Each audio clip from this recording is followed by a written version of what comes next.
नमस्कार मित्रांनो, स्वागत आहे आपल्या या यूट्यूब चॅनलवर। तर मित्रांनो, आज आपण पाहणार आहोत आपण साजरा करणारा दसरा या पाठीमागच्या दोन पौराणिक कथा। तर मित्रांनो, पुराणानुसार दसरा साजरा करण्यापाठीमागच्या दोन कथा आहेत। सुरुवात करूया पहिल्या कथेला। महिषासूर नावाचा एक राक्षस होता। त्याने तब्बल 12 वर्ष तपश्चर्या केली आणि ब्रह्मदेवांना प्रसन्न करून घेतले। ब्रह्मदेवाकडून त्याने असा वर मागितला की त्याला कोणत्याही देव दानवाकडून मृत्यू येणार नाही। ब्रह्मदेवांनी त्याला वर दिला। शेवटी तो राक्षसी वृत्तीचा होता।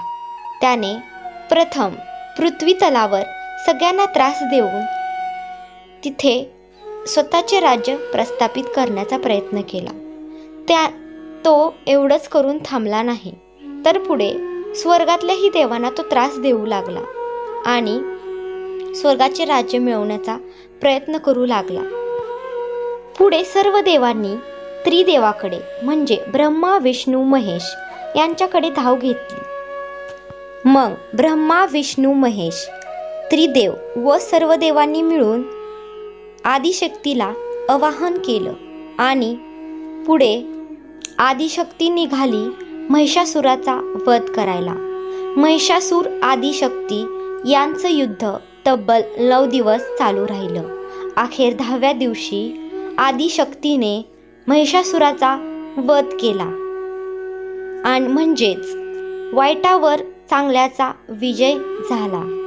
पुढे नवरात्र साजरा करण्याची परंपरा सुरू झाली आणि महिषासुराचा वध झाला तो दिवस दसरा म्हणून साजरा करण्याची परंपरा सुरू झाली।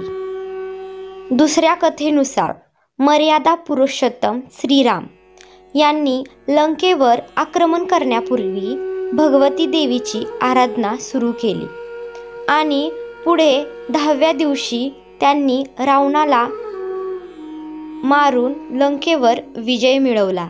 तो दिवस आपण विजयादशमी म्हणून साजरा करतो।